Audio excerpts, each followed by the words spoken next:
বন্ধু কখনো হয় না পুরনো দিন ক্ষণের খাতায়, জানি নেই শুরু নেই শেষ বন্ধুত্বে। বন্ধু কখনো যায় না আটকানো ক্যালেন্ডারের পাতায়, তাই রোজই আমাদের ফ্রেন্ডশিপ ডে। ক্লাসের চারপাশে ইশারাতে দিন, কলেজ ক্যাম্পাসে সব কিছু রঙিন হয়ে যায়।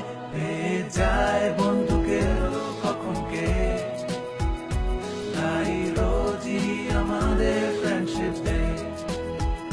পেয়ে যায় বন্ধুকে কখন কে, তাই রোজই আমাদের ফ্রেন্ডশিপ ডে।